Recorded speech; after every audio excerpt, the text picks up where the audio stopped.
जिस दिन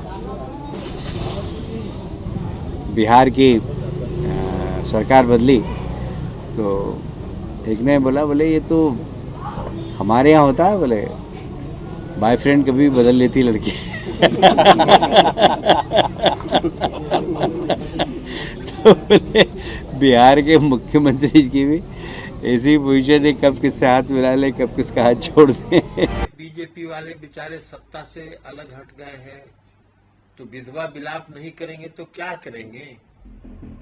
ये दो बयान हैं।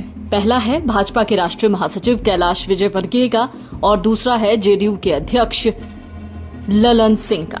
ये दोनों ही बयान अपने आप में बहुत मायने रखते हैं। जाहिर है ये दोनों ही बयान विवादित हैं और कहीं न कहीं महिलाओं पर केंद्रित हैं।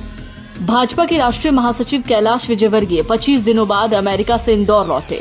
लौटते ही वो एयरपोर्ट पहुंचे, जहां पर उन्होंने मीडिया से बातचीत की और बिहार सरकार को घेरते हुए ये कह दिया कि मुझे एक परिचित ने कहा कि हमारे विदेश में जैसे लड़कियां बॉयफ्रेंड बदलती हैं, वैसे बिहार की राजनीति है। जिस दिन बिहार की सरकार बदली तो एक ने बोला, बोले ये तो हमारे यहाँ होता है, बोले बॉयफ्रेंड कभी बदल लेती लड़की। तो बोले बिहार के मुख्यमंत्री की भी ऐसी पोजीशन है, कब किससे हाथ मिला ले, कब किसका हाथ छोड़ दे।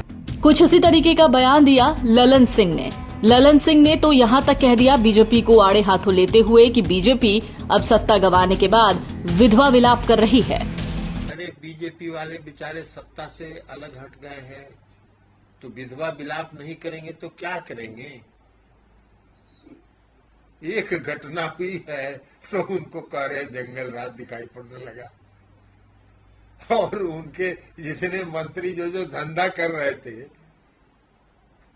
अब एक वो मंत्री थे जिन्होंने कितना 200 की 150 की 250 अंचल अधिकारी का ट्रांसफर कर दिया, एक साल 6 महीना वाले का ट्रांसफर कर दिया।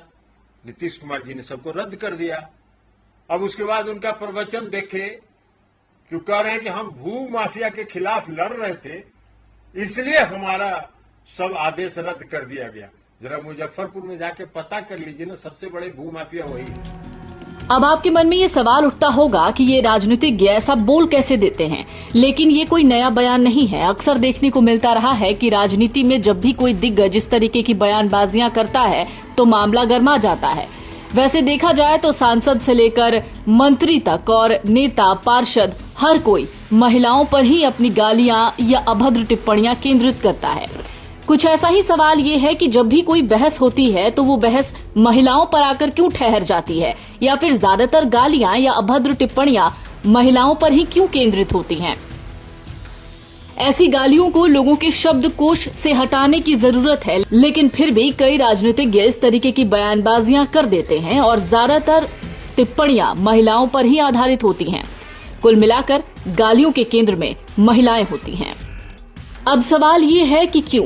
दरअसल कुछ लोग मानते हैं कि इस तरीके की बातें इट्स फॉर फन कही जाती हैं। मतलब अगर आप कोई बात कह रहे हैं तो कुछ ऐसी बात कह दीजिए कि वो मजाक मजाक में ही हो जाए, यानी महिलाओं के ऊपर किसी भी तरीके की टिप्पणियां कर रहे हैं या किसी और के ऊपर टिप्पणी कर रहे हैं और उसमें महिलाओं का नाम ले रहे हैं, तो it is just for fun.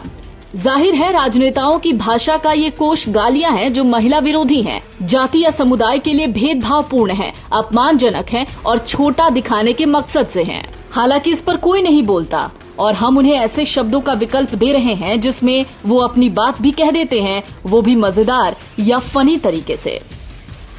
NBT online की रिपोर्ट। एक घटना हुई है तो उनको कह रहे जंगल रात दिखाई पड़ने लगा।